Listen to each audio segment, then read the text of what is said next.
프랑스 보르고뉴 지방에 가면 한 10km 정도 거리를 두고 있는 아주 세계적으로 유명한 신앙 공동체가 있습니다.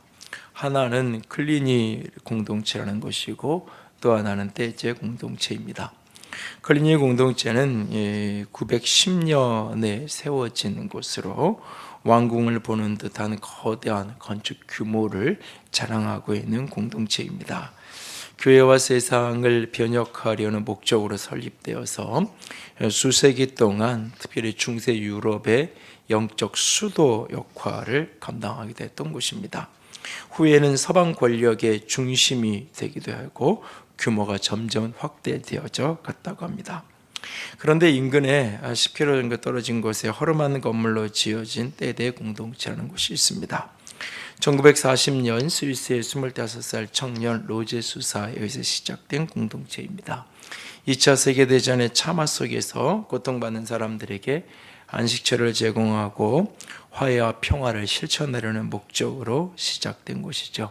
지금까지도 많은 사람들이 찾아 영혼의 안식과 회복을 얻는 곳으로 유명합니다. 그런데 이 두 곳이 지금의 오늘날의 모습이 참 대조적으로 등장하게 되는데, 오늘날 이 클리니 공동체는 더 이상 하나님의 영의 임재를 찾아볼 수 없는 관광객으로 넘쳐나는 곳이 되었고, 떼제 공동체는 영성을 사모하는 젊은이들이 넘쳐나는 곳이 되었습니다. 하나는 구경꾼의 교회가 되었고 하나는 기독군의 교회가 되어져 있는 모습을 보게 됩니다. 이런 두 공동체의 모습을 떠올리면서 스스로에게, 우리 자신에게 묻습니다. 하늘의 교회는, 우리 공동체는 스쳐가는 구경꾼으로 가득한 교회인가, 아니면 주의 영이 머무는 예수 그리스도를 체험하는, 체험적으로 만나는 영광스러운 교회인가? 언제나 어떤 순간에도 늘 주의 영으로 충만한 예수를 체험적으로 만나는 곳이어야 하는데 라는 생각을 갖게 됩니다. 하늘의 공동체가 한때 하나님의 영이 머물던 그런 흔적을 가진 관광지가 되어지지 않기를 원합니다. 오늘이라는 지금 이 순간 늘 하나님의 영으로 충만한 생명력 있는 그리스도의 공동체가 되어지기를 원합니다. 하늘의 교회는 좋은 교회를 넘어 위대한 교회를 실현하는 사명을 가진 교회입니다. 이를 위해서 예수를 체험하고 나시린이 일어나고 세상을 변혁하는 영광스러운 공동체가 되어야 합니다. 우리는 먼저 예수를 체험하는 공동체가 되어야 합니다.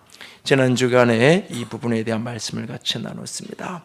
거라사인의 지방에 귀신 들려 무덤 사이에 머물렀던 사람이 예수님을 체험적으로 만남으로 그의 삶이 온전케 되어진 모습 속에서 예수를 체험한다는 것은 무엇일까? 그것은 예수님을 지식적 삶이 아닌 복음적 삶으로, 지식적 삶이 아닌 복음적 삶, 생명적 관계로 그분을 아는 것이고 만나는 것이고, 그리고 그분과 함께 기계적 관계 속에서 신앙하는 것이 아니라 인격적 교통함 속에서 신앙하는 것, 인격적 교통을 누리며 신앙 안에서 살아가는 것, 그것이 예수님을 체험하며 살아가는 모습이다. 그래서 우리를 사랑하고, 그래서 우리를 만나고 싶어 하시고 우리와 함께 삶을 살아가기 원하시는 하나님의 찾으심의 은혜와 그 주님을 향한 끊임없는 갈망을 가진 우리의 갈망이 교차하는 그 교차로에서 우리는 주님을 늘 만나게 되어지고 주님과의 만남과 교통 속에 살아가는 그리스도의 공동체, 그것이 곧 위대한 교회요, 영광스러운 교회요, 예수를 체험하는 교회다 하는 이야기를 지난 주간에 나눴습니다. 여러분은 지난 한 주간 동안 예수님을 체험하며 한 주간을 사셨나요? 지저스 익스피리언스, 예수를 체험하고 예수를 체험적으로 만나는 이 고백과 간증이 늘 우리의 고백이 되고 간증이 되어지기를 원합니다. 오늘 이 순간마다 그분을 만나는 체험으로 가득한 우리 모두가 되어질 수 있기를 원합니다. 그러면 이제 우리는 한 걸음 더 나아가서 영광스러운 교회로 세워지기 위해서 나시린이 일어나는 공동체여야만 합니다. 나시린이라는 이 표현이 어떤 분에게는 낯설고 익숙하지 않은 말일 수 있습니다. 또는 익숙하다 할지라도 정확하게 그 의미가 무엇인지가 조금 선명하지 않을 수도 있습니다. 왜냐하면 나실이라는 이 표현은 구약적인 언어이기 때문에 그렇습니다. 사실 신약교회에서는 사용하지 않는 언어죠. 그런데 이 구약적인 언어인 나실이라는 이 표현을 신약적인 언어로 바꾸어 놓으면 아마 이 표현은 교회라는 정의 또는 신자라는 또는 제자라고 하는 표현하고 가장 비슷한 가까운 그런 어떤 의미의 단어일 것입니다. 나실이라는 그 말을 저는 이렇게 정의합니다. 하나님께 바쳐짐으로 세상과 구별된 사람, 하나님께 바쳐지고 하나님께 드려지고 하나님께 헌신됨으로 말미암아 이 세상에서 구별되어진 이 세상과 다른 가치 속에 살아가는 사람, 그들을 가리켜서 나실인이라고 부르게 됩니다. 하나님께 바쳐짐으로 세상과 구별된 사람, 한번 같이 따라해 볼까요? 하나님께 바쳐짐으로 세상과 구별된 사람. 한 번 더 합시다. 하나님께 바쳐짐으로 세상과 구별된 사람. 물을 거예요. 이따가 제가 밥 먹고 있을 때 툭 찔릴 거예요. 하나님께 바쳐짐으로 세상과 구별되어진 사람. 우리가 교회를 정의할 때 교회는 세상으로부터 부름받은 하나님의 백성, 또 세상으로 보냄받은 그리스도의 제자, 이것을 교회라고 정의를 하게 되는데, 교회는 사람이고 그 사람이란 어떤 사람이냐? 하나님의 백성으로 부름받은 사람이고 또한 동시에 이 세상에서 그리스도의 제자로 살아가도록 세상으로 보냄받은 그 사람들, 그들의 공동체, 그것을 교회라고 말하는데, 그 공동체 속에 소속된 그 사람 한 사람 한 사람, 그 개인들을 우리는 제자로 또는 그 개인들을 나실인이라는 표현으로 부르기 원하는 것입니다. 나실이라는 이 단어는 그 헌신된 또는 바쳐진이라는 그 단어 자체의 뜻이 나자르라고 히브리어 발음이 되는 그 단어에서 파생된 헌신되어진 사람, 바쳐진 사람, 그런 의미가 나실인이라는 표현이죠. 그래서 때로는 일정한 기간, 보통 이제 성경에 보면 한 달, 30일 정도 또는 평생을 하나님께 어떤 하나님의 특별한 목적과 특별한 어떤 봉사를 위해서 구별되어진 따로 하나님께 헌신되어진, 그래서 어떤 사람이 때로는 특별한 제사장의 역할을 감당하기 위해서 한 달 동안 바쳐진 나실인이 되기도 했고, 또 어떤 사람은 삼손 같은 일평생을 하나님께 나실인으로 바쳐진, 그래서 이 사람은 술과 포도주를 입에 대지 않았고 머리에 삭도를 대지 않았고 죽은 시체를 만지지도 않는, 일평생을 세상으로부터 뭔가 부정한 것으로부터 자신을 구별하며 하나님이 자신에게 주어진 그 사명을 감당하며 살아가는 사람, 그들을 나실인이라고 부르죠. 성경에서는 대표적으로 삼손이나 사무엘 또는 레갑 자손들, 세례 요한, 이런 사람들이 대표적이고, 또는 이제 다니엘이나 에스더와 같은 사람도 이 비슷한 계열에 놓여질 수 있는 사람들입니다. 하나님과 하나님의 나라를 위해 자신이 헌신되어진 사람, 그렇게 하나님께 헌신되었기에 이 세상을 하나님의 가치로 살아가는 사람, 이 세상을 세상의 가치와 따라 살아가지 않은, 세상과 구별된 삶을 살아가는, 세상과 다른 목적, 세상과 다른 꿈, 세상과 다른 인생의 초점을 가지고 살아가는 사람들, 그들을 그 예수님을 따르던 수많은 무리와 대비되어지는 제자라고 불렀던 것처럼, 오늘 이 세상 속에서 그리스도인이라는 명분만 가지고 살아가는 것이 아니라 하나님께 내가 바쳐진 자요, 하나님의 손에 붙들려진, 그래서 세상과 구별된 삶을 살아가야 하는 사람들, 그렇게 살아가는 그리스도의 제자들, 그들을 나실인이라고 부르기를 원합니다. 하나님께 바쳐짐으로 세상과 구별된 제자들, 하나님께 바쳐짐으로 세상과 구별되어진 사람들, 그들이 곧 나실인입니다. 하나님의 교회가, 우리 하늘의 교회가 그런 나실인으로 가득한 주의 교회가 되어질 수 있기를 원합니다. 우리 속에서 예수님을 체험적으로 만나고 예수님을 경험하는 것으로 끝나는 것이 아니라, 예수님에 대한 체험적인 만남과 경험이, 제자들이 예수님을 많이 만남으로 그들이 제자가 되었던 것처럼, 우리가 그렇게 예수님을 체험적으로 끊임없이 만나고 경험하고 그 속에 살아가는 그 삶이 나를 나실인 되게 하는, 나시린으로 살아가게 만드는 것이 되어져야 할 것입니다. 그래서 우리 모두가 예수를 체험적으로 만나는 것뿐만 아니라 나시린으로 일으켜지는, 나시린으로 삶을 살아가는 우리가 될 수 있기를 원합니다. 아모스 2장 함께 읽었던 본문에 보면 하나님이 이렇게 말씀하십니다. 내가 너희 아들 중에 선지자를, 너희 청년 중에 나시린을 일으켰나니 이스라엘 자손들아 과연 그렇지 않느냐? 과연 이는 여호와의 말씀이니라. 너희 청년 중에 내가 나시린을 일으켰다라고 말씀하고 계십니다. 나시린을 일으키셨다, 또 일으키신다는 이 말씀을 우리를 향한, 하늘의 공동체를 향한 하나님의 약속으로 받을 수 있기를 원합니다.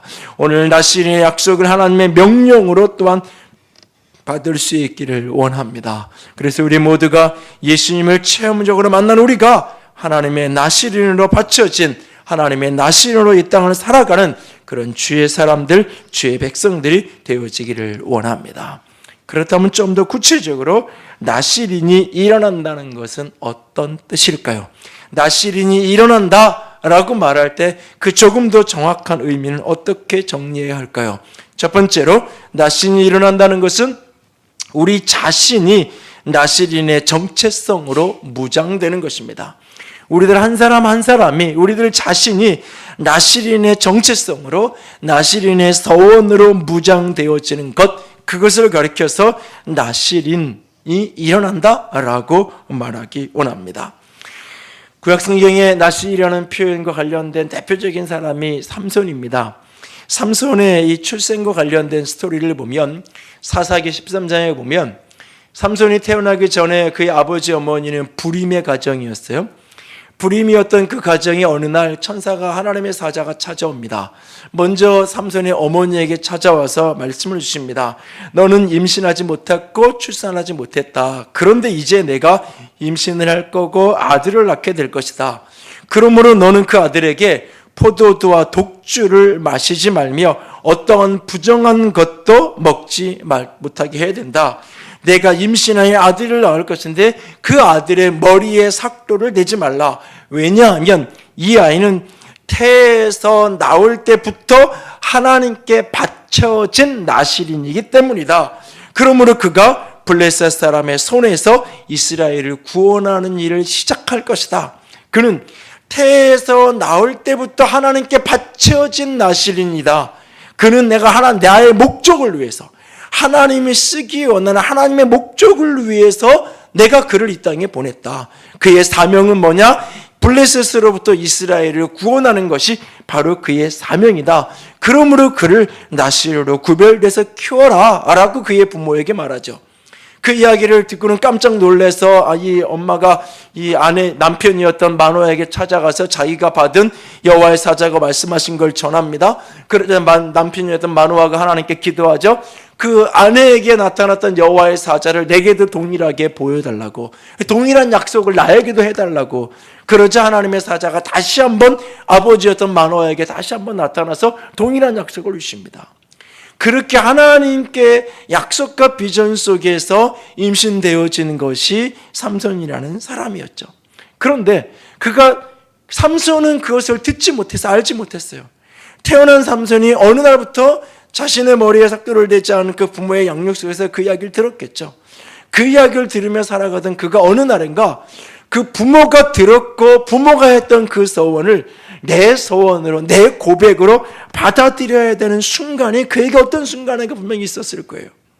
마치 우리가 그 유아 세례를 하고 입교식을 하는 것처럼 만 2돌이 미만의 아이들 가운데 부모 중에 한 분 이상이 세례를 받았고, 세례를 받지 않는 남편이 주로 이제 교회를 안 나오거나 그러더라도 적어도 동의를 한, 내 딸이, 내 아들이 교회 가서 세례 받는 것을 내가 적어도 동의한다 라고 하는 그런 가정들에게 유아 세례를 베푸는데, 그 유아 세례는 그 아이의 의지와 선택과 관계없이 부모의 선택과 부모의 고백으로 세례를 받은 거잖아요. 그 아이가 자라면서 청소년기를 지나면서 15세 이후가 되었을 어느 날 그 부모의 신앙 고백을 내 신앙 고백으로 내가 시인하고 고백합니다. 엄마가 했던, 아빠의 했던 그 믿음이 내 믿음입니다 라고 고백하고 인정하는 것, 그것이 입교의식이잖아요. 그래서 올해도 이제 3월 달이면 아마 입을 시간이 될 것 같은데 청소년 세례 예배를 1년에 한 번씩 하는데도 하게 될 건데, 부모의 고백을 내 고백으로 받아들여야 되는 순간, 엄마의 하나님, 아빠의 하나님을 내 하나님으로, 내 예수님으로 체험적으로 만나고 고백하는 그 순간이 있어야 되는 것처럼, 하나님이 나를 나시린으로 불렀다고 했을 때 그것으로 끝나지 않고 나시린이 일어난다는 말은 그 하나님의 부르심 앞에 내가 나시린이 맞습니다, 내가 나시린으로 살아가기 원합니다 라고 자신을 결단하고 내어드리는 그 정체성을 선명하게 하는 나시린의 서원을 하나님 앞에 서는 그 순간이 반드시 필요하다는 것입니다. 베드로전서 2장 9절 말씀 같이 한번 읽을까요? 그러나 너희는 택하신 족속이요 왕같은 제사장들이요 거룩한 나라요 그의 소유가 된 백성이니, 하나님은 우리 모두를 하나님의 택한 족속이요 왕같은 제사장이요 거룩한 나라요 그의 소유된 백성이라고 말합니다. 이걸 다른 말로 오늘 이야기로 바꾸면 하나님 우리 모두를 가리켜서 나시린이라고 말하는 것입니다. 나시린이라는 이 표현을 쓸 때 우리가 오해하거나 우리 특별히 하늘교회 안에서 이렇게 잘못 사용될 경우 중에 하나가 뭐냐면, 나시린이라는 표현은 다 아이들과 관련된, 우리의 자녀들과 관련된 표현인 것으로 잘못하면 오해를 할 수 있어요. 그래서 사명선언에다가 나시린 세대를 세우고 이렇게 표현하지 않고, 나시린 세대가 일어나고 이렇게 표현하지도 않고 나시린이 일어난다, 그것은 우리의 자녀 세대를 물론 포함해서 내 자신이 하나님의 나신이라는 사실이에요. 하나님이 나를 그렇게 불렀다는 이야기예요. 가끔은 좀 이렇게 이번에는 좀 제자 훈련을 하셔야죠, 좀 이렇게 이야기하면 이렇게 반응하는 분이 계세요. 목사님, 저는 그런 거 별로 이렇게 하고 싶지 않고 그냥 평신도로 그냥 평생 교회 안에 제가 해야 될 일 있으면 최소한의 의무는 열심히 할 테니까, 그 얘기는 뭐냐면 내가 주일 예배 열심히 드리고 뭐 11조 열심히 하고 그 정도로 목사님 저에 대한 기대를 만족하시고 그냥 저한테 더 이상 뭔가를 요구하지 마세요, 그냥 평신도로 제가 살겠습니다 라고 이야기하는 경우가 있어요. 여러분, 모든 믿는 사람, 모든 그리스도인이 신자요, 모든 그리스도인은 제자예요. 제자라는 사람이 있고 그렇지 않은 어떤 사람들의 두 단계의 레벨이 있는 게 아니에요. 하나님은 우리 모두를 그렇게 불렀어요. 모두를 불렀어요. 문제는 그 부르심이 내 부르심이라는 인정하고 반응하는 사람이 있고, 저거는 하나님은 나를 그렇게 불렀고 세웠지만 나랑은 관계없어 라고 그것을 외면하는 사람이 있을 뿐이에요. 어떤 독수리가 있었다 그러죠. 자기 엄마 아빠를 보더니 막 부리도 크고 막 이렇게 발톱도 크고 막 이런 무서운 그런 모습을 보는데 자기는 너무 자꾸 초라한 비둘기 같은 거예요. 그러니까 묻는 거예요. 엄마, 내가 독수리 맞아? 그래, 너 독수리 맞아. 그런데 아무리 봐도 아닌 것 같으니까 또 물어. 엄마, 내가 독수리 맞아? 정말로 독수리야. 그때 아빠 독수리가 하늘로 쫙 올라가요. 근데 자기는 여전히 땅에서 기어다니고 있잖아요. 엄마, 나 진짜 독수리 맞아? 너무너무 화가 나고 짜증나니까 엄마 독수리가 이랬다 그러죠. 그래, 맞아, 이 닭대가리야 그랬대는데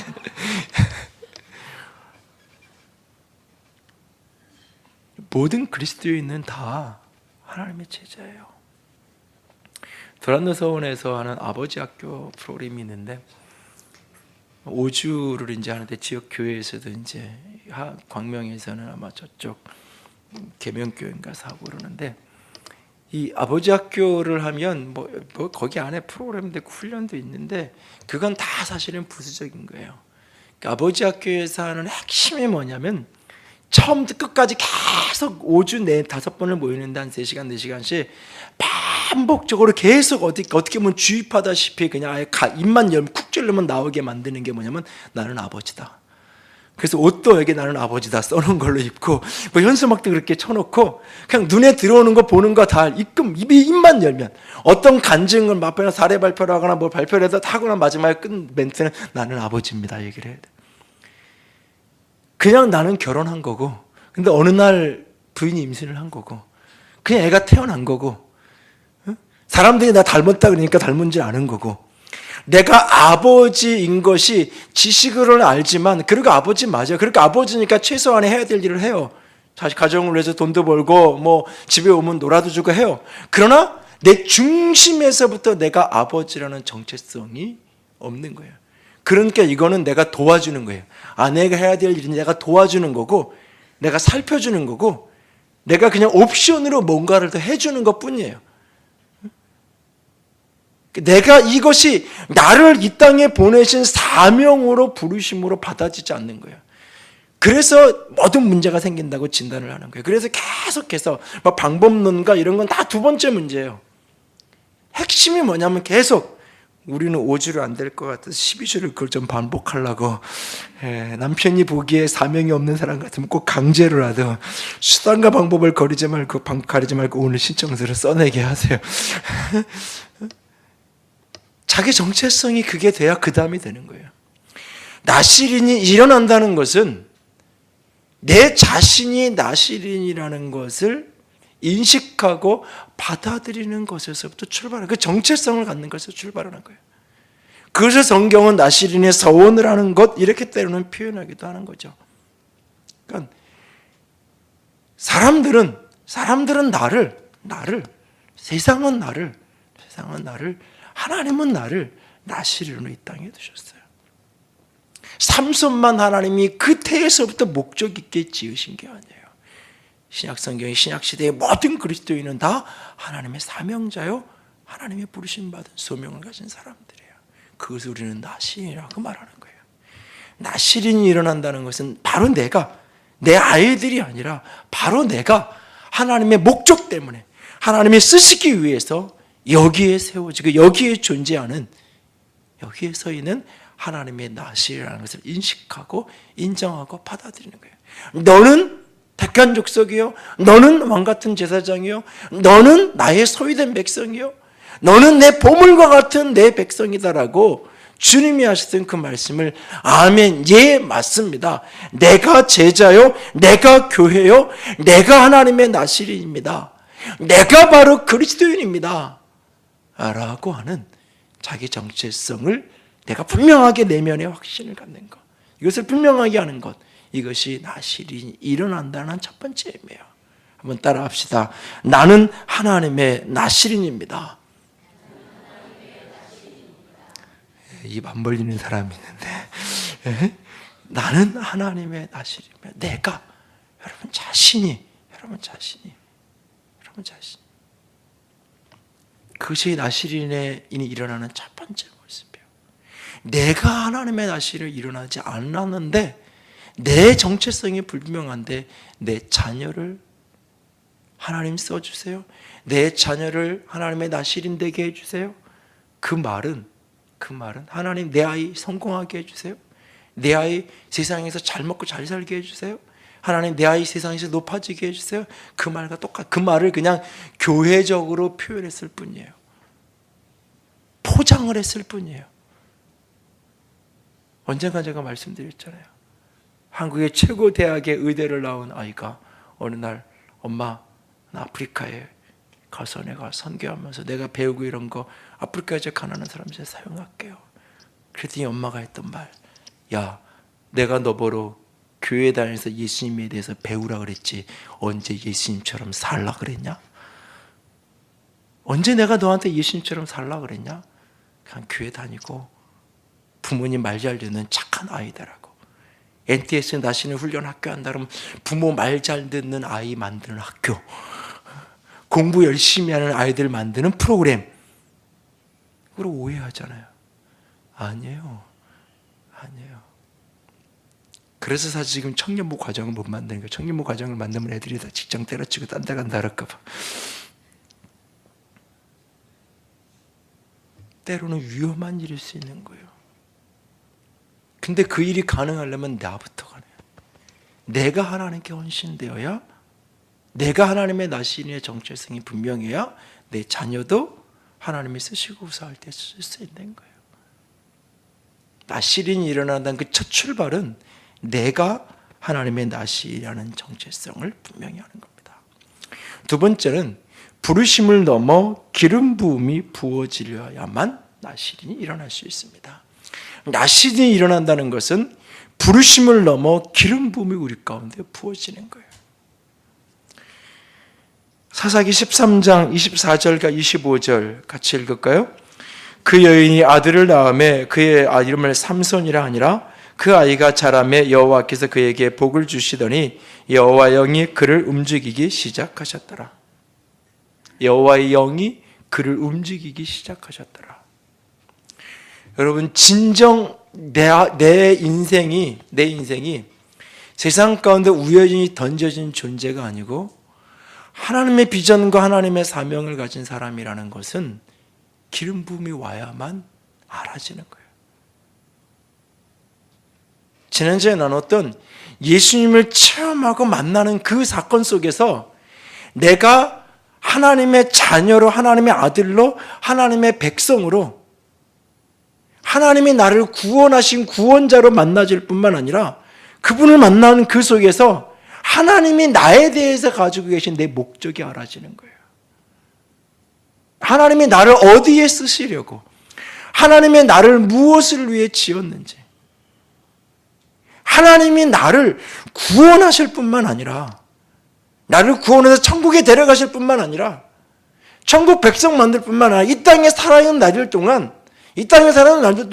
하나님의 나라와 하나님의 비전을 위해서 나를 쓰시기 원하시는 그 하나님의 목적과 마음이 영으로 마음으로 기름 부음이 부어져야만, 예수를 체험적으로 영으로 만나야만 이 안에서 깨달아지고 알아지는 거예요. 깨달아지고 알아질 때 거기 나를 헌신할 수 있어요. 그리고 헌신하는데 헌신할 대로 살아갈 힘이 없어요. 그 능력이, 그 힘이 지속적인 기름 부음 가운데, 우리 가운데 계속해서 부어지고 또 부어지는 거예요. 예수님이 제자들을 3년 동안 훈련했어요. 그리고 예수님이 떠나가시죠. 왜 예수님이 훈련을 하시고 나서 예수님을 떠나가나요? 이제 훈련이 다 됐으니까 더 이상 너희들 나한테 배울 게 없으니까 하산해라, 그리고 내려보내는 건가요? 아니에요. 아직 훈련했지만 아직 그들이 사명을 감당할 준비는 안 됐어요. 제자는 훈련으로 길러지는 게 아니에요. 훈련으로 만들어지는 게 아니에요. 예수님이 훈련으로 만들어지는 거였으면 떠나시면서 이제는 세상으로 가라, 그것으로 끝이었을 거예요. 세상으로 가라 그랬어요. 세상으로 가서 제자를 삼으라 그랬어요. 근데 가기 전에 잠시 기다려라. 머물러 있어라. 무엇을 위해서? 위로부터 능력이 올 때까지 이 성에 머물러 있어라 라고 이야기합니다. 능력이 올 때까지 머물러 있어라. 이 능력이 뭘까요? 귀신 쫓아내는 능력일까요? 병자를 고쳐내는 능력일까요? 여러분, 복음서를 유심히 보세요. 제자들은 그런 능력을 이미 가지고 있어요. 예수님이 살아계실 때 제자들은 이미 그 능력 받았어요. 예수님이 동가문서 훈련시켜서 귀신 쫓아내는 능력까지 기름 부어 주어서 가서 보냈어요. 제자들이 가서 전도하고 예수님 이름 명하는 귀신이 쫓겨나고 병자들에게 손에 병이 낫고 했어요. 너무너무 기뻐가지고 예수님께 예수님 귀신도 쫓아나고 병자도 막 나왔어요 라고 신나서 예수님께 보고하는 장면들이 복음서에 분명히 있어요. 제자들에겐 이미 귀신 쫓아내는 능력이 있었고요. 제자들에겐 이미 병자를 치유하는 능력이 있었어요. 그런데 능력을 덧입어야 되니까 사도행전 24, 누가복음 24장에 위로부터 오는 능력이 부을 때까지 이 성을 떠나지 말고 여기에 머물러 있어라 라고 제자들에게 말하고 있어요. 그 능력은 단지 귀신을 쫓아내고 병을 고칠 수 있는 단편적인 그 능력을 이야기하는 게 아니에요. 끊임없이 이 땅을 살아가면서 나시린의 정체성을 속에서 가지고 세상과 구별된 가치를 가지고 이 세상을 살아낼 수 있는 내면의 힘, 외적인 기적 하나를 일으켜내지 못하는 걸 이야기하는 것이 아니라 이 내면의 어두움을 정복해낼 수 있는 힘, 하나님의 부르심대로 삶을 드릴 수 있는 그 능력, 하나님의 말씀이 깨달아질 때 그 말씀대로 삶을 살아낼 수 있는 힘, 그것이 오직 기름 부음으로만이, 오직 내 의지와 결단이 아닌 하나님의 은혜가, 성령의 이끄심이, 성령의 사로잡음이 있어야 가능한 거예요. 그래서 제자들에게 이 성에 머물러 있으라고 말했고, 오순절에 성령이 그들 가운데 임했고 그들은 죽기를 두려워하지 아니하고 성령이 이끄시는 대로 삶을 살아낼 수 있었던 거예요. 제자가 제자다운 삶을 살아갈 수 있었던 거예요. 그래서 나시린이 일어나기 위해서는 반드시 나시린의 정체성을 분명히 할 뿐만 아니라 그 위에 하나님의 영의 기름 부음으로 충만케 되어야 돼요. 이것은 한 번의 사건이 아니라 지속적인 경험, 지속적인 과정으로서 계속해서 그 기름 부으심 안에 머물러 있을 때 내가 하나님께 바쳐진 자라는 정체성이 더 선명해지고 그 바쳐진 자의 삶을 영광스럽게 살아낼 수 있는 거예요. 하나님의 기름 부으심이 우리 가운데 더 충만케 되어질 수 있기를 원합니다. 나시린이 일어나기 위해서는 내 자신이 그 자신의 정체성으로 무장되어야 되고, 우리 가운데 하나님이 나를 구원했다는 부르심뿐만 아니라 나를 사명자로 세우셨다는 그것이 기름 부으심 가운데 확증되어지고 끊임없이 체험되는 일이 계속해서 일어나야 합니다. 그리고 세 번째로 세상 속에서 증인으로 살아가는 것, 그것이 나시린이 일어나는 것입니다. 나시린이 일어난다는 말은 세상 속에서 나시린으로 사는 거예요. 세상 속에서 제자로 사는 거예요. 세상 속에서 복음의 증인으로 살아가는 거예요. 나시린이 나시린으로 살아가야 될 최고의 현장은 예배당이 아니라 세상이에요. 나시린의 서원을 하고 나시린으로 기름 부으신 가운데 살아간다는 것은 수도원을 찾아 나가는 게 아니에요. 하던 직장을 그만두고 내가 신학교를 들어가는 걸 이야기하는 게 아니에요. 지금 머물던 자리에 사표를 내고 아프리카 선교를 가는 것, 그것이 나시린으로 일어나는 본질의 모습이 아니에요. 나시린이 나시린으로 살아가는 삶의 최고의 현장은 바로 세상이에요. 하나님께 나시린으로 바쳐진 사람이 나시린으로서 그리스도의 제자로 살아가야 될 현장은 바로 세상이라는 겁니다. 이 세상 속에서 복음을 전하고 이 세상 속에서 나시린의 가치로, 하나님의 가치로 이 땅을 살아야 하는 거예요. 그래서 성경을 보면 하나님의 임재를 충만하게 경험했던, 하나님의 기름 부으심을 깊이 경험했던 사람들은 항상 그 기름 부으심에서 일어나서 세상을 향하여 나아가게 돼 있어요. 하나님 여기가 좋사오니, 신 여기가 좋사오니 초막 셋을 짓고 여기 삽시다, 아니 라고 말하고 있어요. 예수님이 십자가의 길을 가고 제자들은 세상을 향하여 나아가라고 말했어요. 주의 임재를 충만히 경험한 사람은 여기가 좋사오냐고 여기 눌러앉아야 되는 게 아니에요. 진정한 예배의 영광을 경험한 사람은 예배가 너무 좋으니까 예배의 자리만 찾는 게 아니에요. 그가 예배의 영광을 경험하고 체험한 그가 그 능력으로 살아가야 될 현장은 내 가정이고 내 직장이고 세상이에요. 나시린의 대표적인 인물인 삼손이 자신의 삶의 생명을 바쳐서 하나님께 나시린의 사명을 온전히 이루는, 블레셋으로부터 이스라엘을 구하는 그 놀라운 일에 물꼬를 트는 그 일에 관문을 열었던 놀라운 사건이 어디에서 일어나나요? 그것은 여호와의 성전이 아니라 여호와의 장막이 있는 그 성막이 있는 곳이 아니라 이 세상 다곤 신전에서 일어나고 있어요. 비록 그의 연약함과 유혹에 쓰러짐의 모습의 때문에 이루어진 그 과정 속에 있었지만, 그럼에도 불구하고 그가 살았을 때보다 더 많은 블레셋 사람들을 죽이고 정복할 수 있었던 그 사건이 일어난 곳은 다곤 신전이에요. 이것은 중요한 메시지가 담긴 중요한 상징적 사건이라고 저는 생각해요. 우리가 우리의 생명을 바쳐야 될 곳은 예배당이 아니에요. 그것은 바로 세상이에요. 이 세상 속에서 그리스도의 가치를 이루기 위해서, 이 세상 속에서 나를 부르신 부르심의 사명을 감당하기 위해서 그곳에서 복음의 증인으로 나시린으로 살아야 합니다. 최근에 출판사를 경영하는 대학 동기 친구 목사가 SNS에 이런 글을 올려놨어요. 좋은 교회의 기준 10가지, 본인이 생각하는 좋은 교회의 기준 10가지를 쭉 적었어요. 그리고는 맨 마지막에 끝 마무리에 자신의 내면에 있는 속마음 하나를 이렇게 써놨어요. 그런데 작은 사업을 하는 그리스도인의 입장에서 제가 생각하는 매우 중요한 좋은 교회의 기준이 한 가지 더 있습니다. 그것은 교인들로 하여금 건전하고 합리적인 시민으로서 살아가도록 도와주고 배려하는 교회라는 것입니다. 교회가 교인들의 에너지와 시간과 물질을 오로지 교회 자체의 존립과 성장만을 위해서 빼앗아가지 말고 오히려 교인들의 에너지와 자원을 그들이 사회생활을 올바로 잘할 수 있도록 합리적으로 사용하게 도와달라는 것입니다. 교인들로 하여금 예배당으로만 오라고 하는 것이 아니라 교인의 삶에 하나님의 나라가 임하게 돕고 배려해야 합니다. 저는 그런 교회들이 많이 나와야 한다고 생각합니다.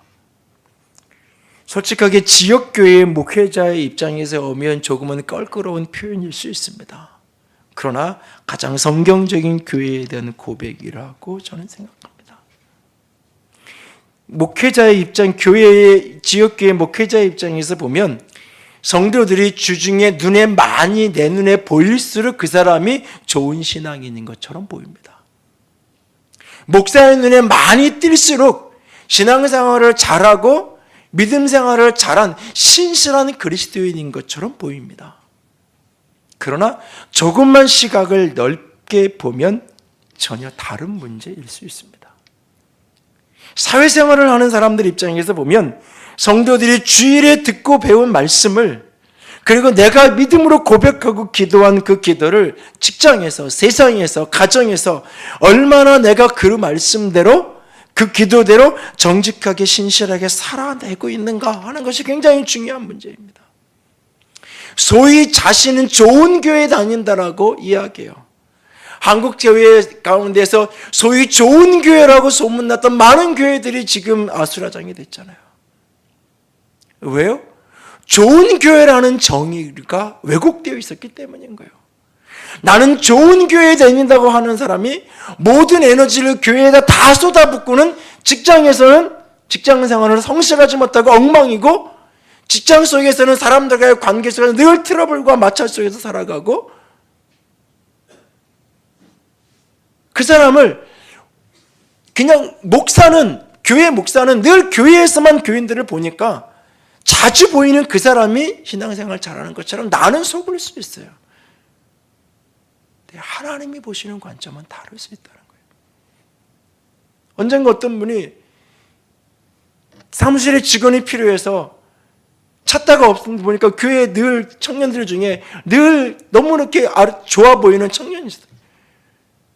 근데 딱 그때가 맞은 거예요. 내 사무실에는 직원이 필요하고 그 친구는 직장에 잠깐 그만두고 직장을 찾고 있고, 평상시에 교회에서 이렇게 저렇게 보면서 너무 좋아 보이는 청년이어서 저런 청년이면 좀 우리 사무실에서 일하면 너무 행복하고 좋겠다. 그래서 데리고 와서 우리 이렇게 조건을 얘기하고 일하라 그런 거예요. 근데 여러분, 한 달이 지나지 못해서 마음속에 아이고 내가 잘못했네. 근데 어떻게 같은 교회에 있는데 그만두라고 얘기하셔도 그날부터 무슨 기도를 하는 거예요? 스스로 사표내게 해주세요. 얼마나 슬픈 일이에요. 얼마나 가슴 아픈 일이냐고요. 교회에서 예배당 안에서는 참 신실한 그리스도인처럼 보였는데, 예배당 안에서는 나실인처럼 보였는데, 예배당 안에서는 하나님께 바쳐지고 헌신된 사람인 것처럼 보였는데, 세상에서는 아닌 거죠. 세상에서는 구별되지 못한 거예요. 세상에서는 그리스도의 가치로 살지 못하는 거예요. 세상에서는 복음의 가치로 살지 못하는 거예요. 세상에서는 오히려 더 이기적인 사람인 거예요. 더 이기적인 사람인 거예요. 주일날 일 좀 하라 그러면 나는 교회 가서 못해요. 수요일날 일 좀 하라 그러면 수요예배 드려서 못해요. 그럼 월요일날 좀 야근 좀 하라 그러면 오늘은 아파서 못해요. 나 주일날 그랬고 수요일날 그러면 내가 월요일날 화요일날 정도는 내가 나를 위해 내가 예배해야 되고 금요일 기도를 못하면 다른 날은 제가 이 날은 내가 할게요. 주일날은 내가 예배 때문에 당직을 못 쓰면 내가 추석 때 설 때라도 내가 이날은 내가 할게요. 그럴 수 있어야 되는 거잖아요. 그렇지 않으니까 주일은 예배가 아니라고 빠지고 월요일날은 나 힘들다고 집안 행사에 빠지고, 그러니까 세상 사람들에 보면 더 이기적인 사람일 뿐인 거죠. 더 자기중심적인 사람일 뿐인 거죠. 세상 어떤 사람보다 더 자기밖에 모르는 사람이 그리스도인으로 보여지는 거예요. 왜? 나시린으로 살아가야 될 현장이 세상이라고 해서 놓치고 있으니까. 제자가 제자로 살아야 될 곳이 어딘지 그것을 잃어버리고 있으니까. 우리가 제자로 살아야 될, 나시린이 나시린으로 살아야 될 현장은 세상입니다. 나실인이 일어난다는 말은 이 예배당 안에 일주일 내내 365일 모든 교인들이 맨날 교회만 찾아드는 걸 이야기하는 게 아니에요. 여기서 기름 부심을 경험하고 여기서 함께 기도하고 여기서 함께 말씀으로 빚어진 사람들이 그 배움을, 그 은혜를, 그 능력을 세상 가운데서 펼치는 사람인 거예요. 여기서 배운 가치대로 세상을 살아가는 사람들이 많아지는 거예요. 주일에 설교를 들은 말씀대로 가정의 삶을 살아가고 그렇게 인생을 살아가는 사람들이 많아지는 거예요. 그게 나실인이 일어난다는 말인 거예요. 말씀의 가치대로, 그리스도의 가치대로 세상을 사는 것, 그게 구별되는, 세상과 구별되는, 이건 특별한 재능, 특별한 능력, 세상이 인정할 만한 어떤 전문적인 힘이 있어야만, 그런 기술이 있어야만 가능한 건 결코 아니에요. 내가 가진 능력이 어떤 거든지 관계없이. 한 전문인 선교 모임에 한 분이 이런 고백을 합니다. 여러분, 저는 나름대로 전문인이라고 생각하고 오늘 이 자리에 왔습니다. 그런데 다른 선교사님들을 보니 제가 나설 자리가 아니라는 생각 때문에 계속 고민이 되었습니다. 어떤 분은 칼스트를 나오는 물리학자인데 칼스트 교수를 하다가 부르심을 받고 몽골에 있는 작은 대학에 선교사로 가겠다 그러고, 어떤 사람은 강남에서 치과 의사를 하다가 그걸 정리하고 타지키스탄에 가서 헌신하겠다고, 그런 이야기들이 이렇게 나오는 걸 보면서 자신이 내가 올 자리가 아닌가, 설 자리가 아닌가 생각을 했다는 겁니다. 왜냐하면 저는 대학도 나오지 못한 소위 공돌이이기 때문입니다. 전략 같은 것보다는 평생 닦고 조이고 기름치자는 구호 하나만 붙들고 기름땀을 흘리며 사는 인생이었기 때문입니다. 이런 제가 무슨 선교 전략을 나눌 수 있을까 걱정이 되었지만 주님께서 주신 마음이 있어서 그것만 나누고 들어가겠습니다. 선교를 위해 내가 할 수 있는 일이 무엇일까 생각하다가 깨달은 것이 있습니다. 공산권이든 이슬람권이든 십자 드라이버와 멍키 스패너가 안 들어가는 나라가 없다는 것입니다. 그래서 저는 결단했습니다. 하나님 십자 드라이버와 멍키 스패너 뒤에 십자가를 품고 어디든 가겠습니다. 그래서 그들의 영혼을 닦고 조이고 기름치며 섬기겠습니다. 십자 드라이버와 멍키 스패너가 필요 없는 곳이면 걸레질이라도 하며 섬기겠습니다. 제가 그것 말고 또 잘하는 게 청소하고 밥하는 거거든요.